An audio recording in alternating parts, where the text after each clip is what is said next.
Borinal. Pakloa Yesu Manual.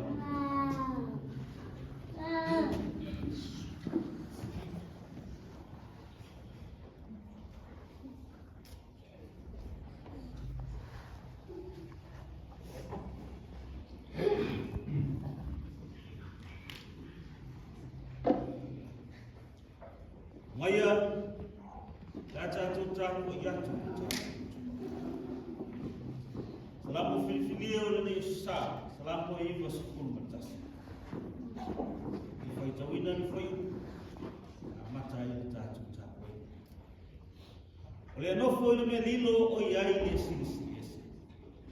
E mau o ye ni Paulo, ole e ona ni marosi.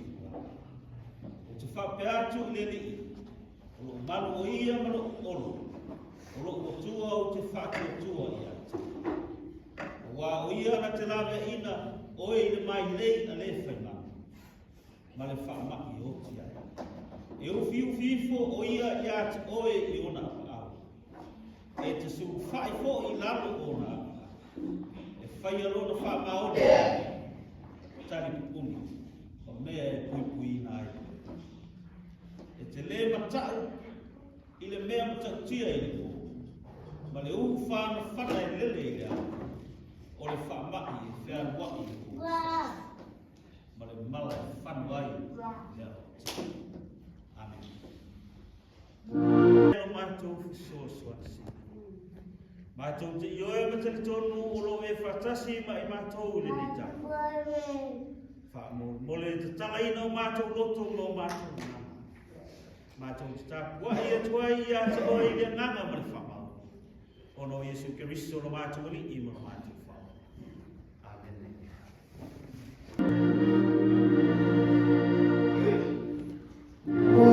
Manu ya itato ne uelo atino o angasala masese uava mangalo ingai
Le tua silisili e se lo mātou tama. Le tama o le whaavavau o le li lava oe o le whiwhi. O lau fionga o le āmatanga ma le ngāta anga o le oe o le alefa. O lau fionga o le atua o le fuafuanga na e whaia me umari langi ngā ato fo'i ma le ngā. Ia mai mātou o le Mātou toi au fia poto i la loifu o mātou. La loifu o lo maru i le nei tula. O le lea so sāmu li munu o mātou malanga i le nei masina lo na iho i le tusa. O mātou o mai se o mātou si atu le inga ma le whaafitai. O le whaamanu ma le whaafitai. E ni i ai le lei ma le lofa whaiwhai pēr. Le lofa silisili ese o oe lo mātou. Le tua manu mālo. Whaafitai mo me uma. Mai le nei tausanga atoa, whape fo i le nei masina, ai mai se fo i le vai aso o vai atu. Sa whapeo no pano ese lo i kasi. Ai tamam tina matua. Koe mai ngase o fai lele pe fo le fo ma fani. Ya fo leo e sa fe ngai au mga koe. Iso se fai na. Tonu fale fafo fale rungo le wala. Fe lava sa ano sa. Yai la to. Faftai sa e pui ma e leo. E ngata fo leo le fai wina o onga le fanau. Ile nei wata watu. Moli tuai le nganga le faftai te lava ya te oi. Ona safa peo na e tapu a ina pea e soifua o lo matu ola. E nei o matu o mia fifia. E urua yaso o lo matu malanga ili nei ba yaso. Ia pole o samu ni ulu nei masa. Faftai lo matu. Faftai mo me malama. Leano noa i ulo ulofa malawanga le yala i lau fasoa tua foe. Yala i soifua ma le ola solo le le ngata o mafu fauma. O le file mui o matu loto. Yala i mususunga lino o lo ngama pai. O lo fapeo no fatonu fulau no matu. Faftai no matu. Faftai o manuia no matu kanisia atoa. Mai ni taitai se i o lava se o pito titi. Faftai ni ia lo. E uia iai fafita uli o mai o le tinu. Ai le o tuku au noi nai mua ma le ma o lo e ro famia e a matu fa faftai mo manu i tinu. Ela fi au mga ruega fa tino i le aso ma le aso. Ya o wai tu petele o lo fatino ai matu na ni ola e ngata foi lea matu suani ai ni uso ai mai se matu ola tu suani lo nga ma fa ia e fa ma na mai ni matu loto matu fa lo matu fa tai si ya o lo matu ela ia Yesu Kristo lo wal pele to tasi lo matu li i lo matu fa lo matu tu e o foi no mai no miu i lu wal sato to e so fu ma lo mai o ti matu awa i tau ram le fa ora ino awa le fa sa lo to ino i matu mai le ti apolo ma ia matu fa ese fa mo le tama o mātou o se whanau i sawa. O mātou o se whanau i se se. Tele mea mātou te whai. E le tāla whiaunga malofina malupai. Wha mole. Mātou whātou. E se male loto whanau. Awa le te mai wha māngaro. Māngaro ngau le o te rovau ai maise le au asa. Le gai lau wha māngaro. Lo whangia fo i whai le lele no pēti. Lo fangia o latu whenga iai ma tau singa o le o lota o ina pere swa susu le lei e maise o le malosi ia e tau si ai whana o e fo ina o latu ia e tua o matu o matu o staro o mana tua si o matu o matu o te tu ina tu pere e ui ai no matu o nofo ma mau le nei tu mātou te whasiusiu mata. Tala o mātou whamalama mo mātou wawa i atu. Leanga o mātou tofi. Iai no wanga le lei malo lofa. Ia Samoa manana whina. O ai ua vea mataitai le nei maite. Ia whata mau ai ngaina e lau whina. Iai le whine mu e iai le poto male maramlama. A wā Samoa malo malo. Whamunianga i le whakua vea mataitai.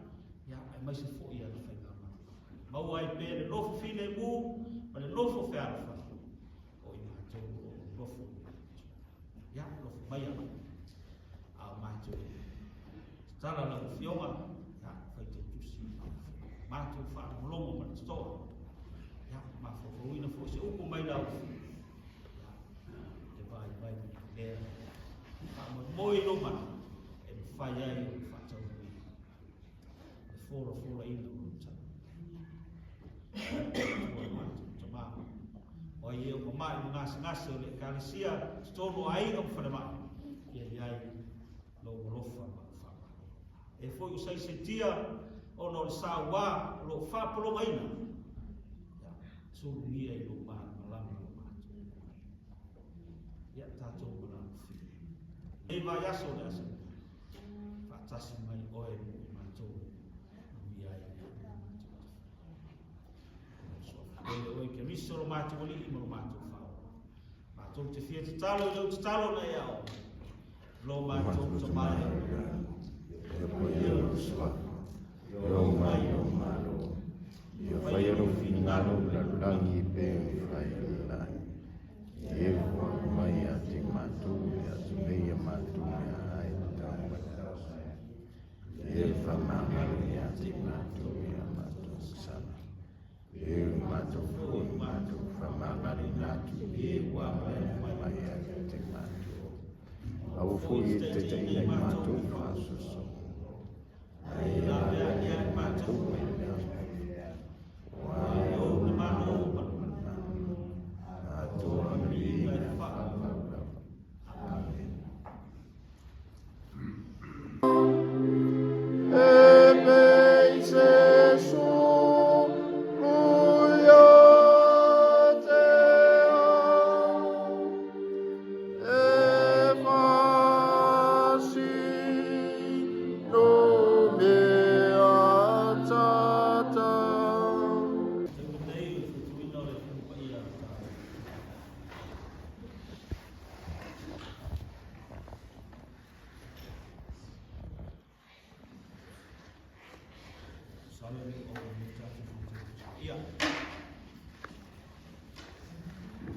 Ya, tato tus petang mua.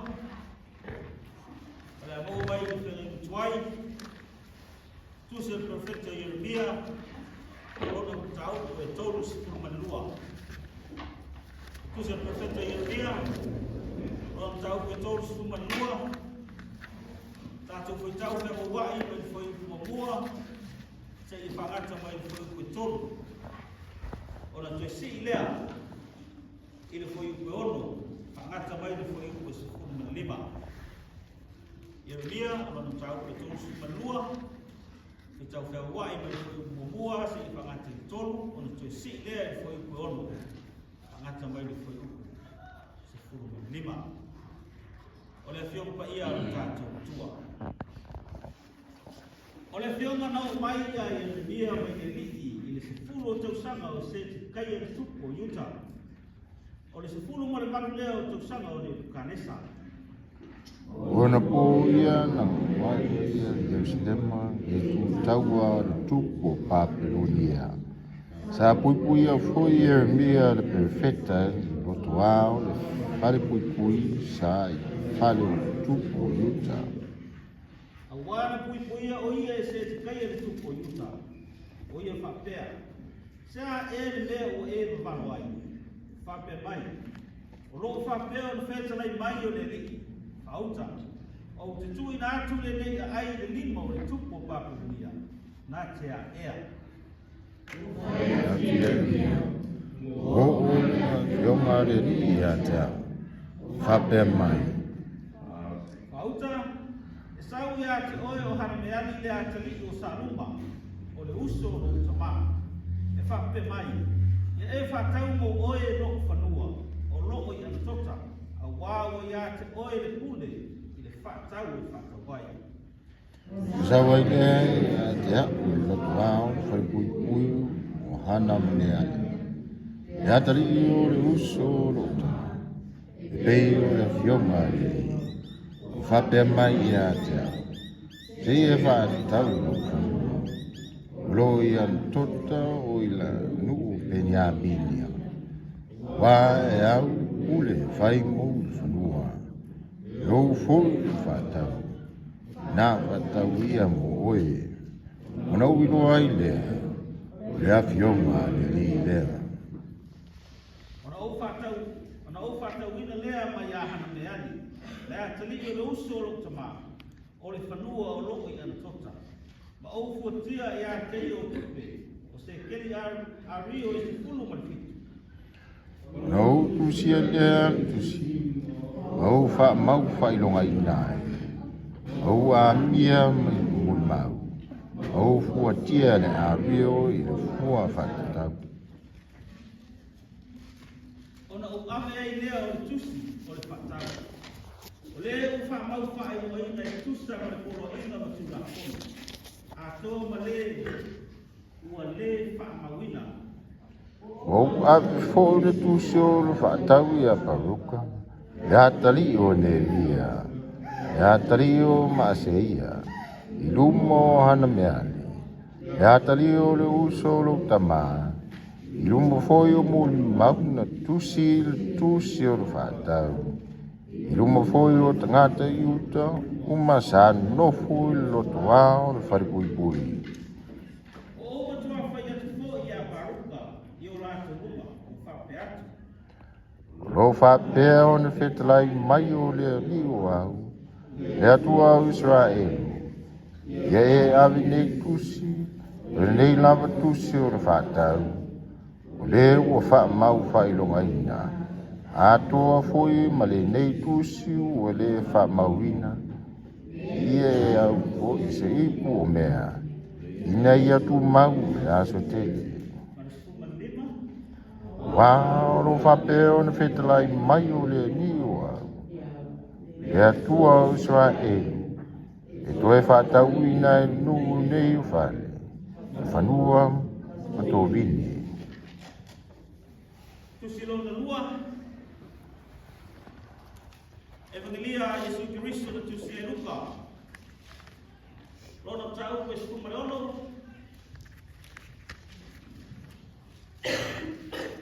Sila foi pe sku mareiva. Te ia whaata mai ni tōku sku matasi. E se ia whauma ni tau. Luka sku mareono. Tato pe tau pe o wai. Mai foi pe sku mareiva. Te ia whauma ni tau. Ole evangelia whiwhiwhia o le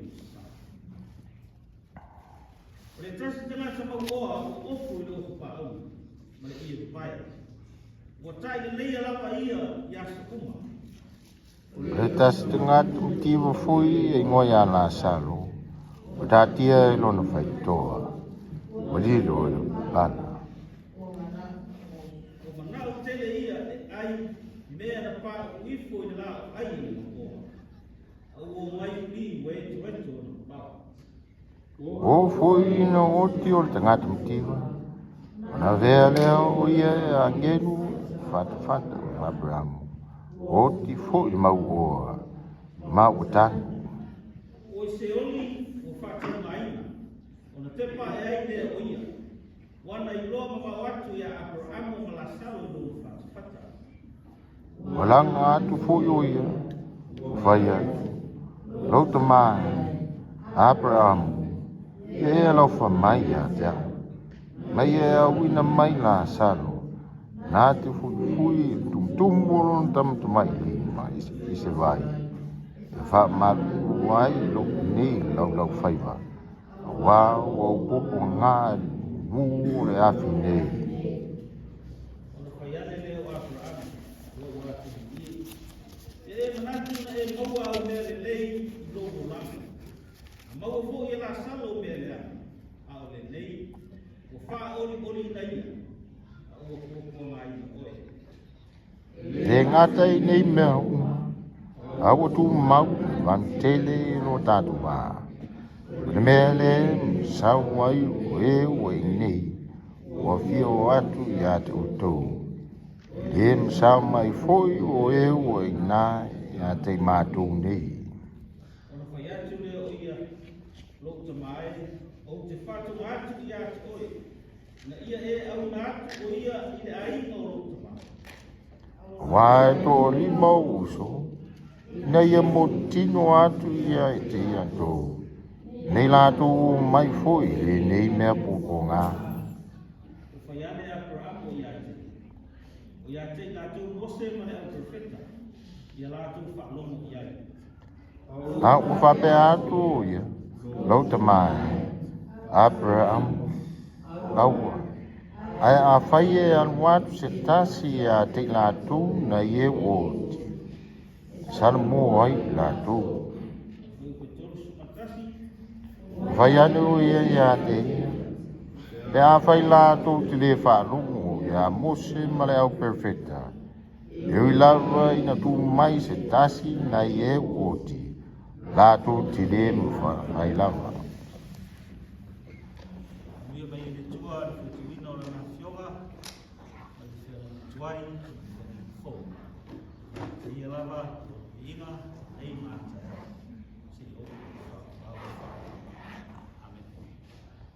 Amen.